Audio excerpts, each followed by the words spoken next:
বিশ্ব রাজনীতির মঞ্চে আবারও স্পষ্ট হয়ে উঠছে শক্তির রাজনীতি।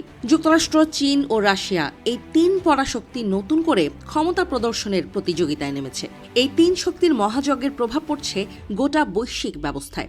সম্প্রতি ভেনেজুয়েলার প্রেসিডেন্ট নিকোলা মাদুরোকে অপহরণের পর মার্কিন প্রেসিডেন্ট ডোনাল্ড ট্রাম্প ঘোষণা দেন, পশ্চিম গোলার্ধে যুক্তরাষ্ট্রের আধিপত্য কখনোই প্রশ্নবিদ্ধ হবে না। এই বক্তব্য অনেকের কাছেই স্পষ্ট বার্তা বহন করে ওয়াশিংটন আবারও নিজ অঞ্চলে একক প্রভাব নিশ্চিত করতে চায়। ট্রাম্প প্রশাসনের অধীনে যুক্তরাষ্ট্রের পররাষ্ট্রনীতি নতুনভাবে সংজ্ঞায়িত হচ্ছে। আমেরিকা ফার্স্ট নীতির আওতায় এখন বেশি গুরুত্ব দেওয়া হচ্ছে অভিবাসন, অপরাধ, মাদক পাচার ও জাতীয় নিরাপত্তার মতো ইস্যুতে, যা সরাসরি মার্কিন নাগরিকদের সঙ্গে জড়িত। হোয়াইট হাউসের শীর্ষ উপদেষ্টারা বলছেন, বর্তমান বিশ্ব আদর্শ দ্বারা নয়, বরং শক্তি ও প্রভাব দ্বারা পরিচালিত হচ্ছে। এই দৃষ্টিভঙ্গি অনেকটাই বিংশ শতকের শুরুর আমেরিকান সাম্রাজ্যবাদী নীতির কথা মনে করিয়ে দেয়, যখন যুক্তরাষ্ট্র সামরিক ও অর্থনৈতিক শক্তি ব্যবহার করে নিজের প্রভাব বলয় বিস্তারে মনোযোগী ছিল। একই সময়ে চীন নীরবে কিন্তু দৃঢ়ভাবে বৈশ্বিক নেতৃত্বের দিকে এগিয়ে যাচ্ছে।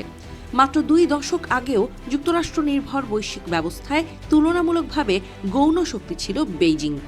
আর সেই চীনই বিশ্বের মোট উৎপাদনের প্রায় 1/3 নিয়ন্ত্রণ করছে। স্মার্টফোন থেকে শুরু করে বৈদ্যুতিক গাড়ি, বায়ু বিদ্যুৎ ও আধুনিক অস্ত্র, সবকিছুর জন্য অপরিহার্য বিরল খনিজের প্রক্রিয়াজাতকরণে চীনের দখল প্রায় 90%। এই শক্তিকে বাণিজ্যিক অস্ত্র হিসেবেও ব্যবহার করেছে বেইজিং, বিশেষ করে যুক্তরাষ্ট্রের সঙ্গে বাণিজ্য যুদ্ধের সময়। চীনের আরেকটি বড় কৌশল হল belt and road initiative. Asia, Africa ও ইউরোপ জুড়ে অবকাঠামো নির্মাণের মাধ্যমে বহু উন্নয়নশীল দেশকে চীনা বিনিয়োগ ও ঋণের ওপর নির্ভরশীল করে তুলেছে তারা। এর ফলে অনেক রাষ্ট্রের কাছেই চীন হয়ে উঠছে যুক্তরাষ্ট্রের বিকল্প অর্থনৈতিক অংশীদার। বিশ্লেষকদের মতে এখন বিশ্বের প্রায় 70% অর্থনীতি যুক্তরাষ্ট্রের চেয়ে চীনের সঙ্গে বেশি বাণিজ্য করে। শি জিনপিং এই পরিবর্তনকে দেখছেন চীনা জাতির মহা পুনর্জাগরণের অংশ হিসেবে। তার ভাষায়, চীনের উত্থান এখন অপ্রতিরোধ্য। অন্যদিকে রাশিয়া তার প্রভাব বলয়কে কেন্দ্রীভূত করেছে মূলত সাবেক সোভিয়েত অঞ্চলগুলোতে। প্রেসিডেন্ট ভ্লাদিমির পুতিন সোভিয়েত ইউনিয়নের পতনকে আখ্যা দিয়েছেন 20 শতকের সবচেয়ে বড় ভূ রাজনৈতিক বিপর্যয় হিসেবে। এই দৃষ্টিভঙ্গির মধ্যেই নিহত আছে রাশিয়ার নিকট প্রতিবেশ নীতি। এই নীতির আওতায় সাবেক সোভিয়েত প্রজাতন্ত্রগুলোকে মস্কো এমন অঞ্চল হিসেবে দেখে যেখানে রাশিয়ার বিশেষ স্বার্থ ও প্রভাব বজায় রাখার অধিকার রয়েছে। ইউক্রেন ও জর্জিয়ার ক্ষেত্রে এই নীতির বাস্তব রূপ দেখা গেছে সবচেয়ে ভয়াবহভাবে।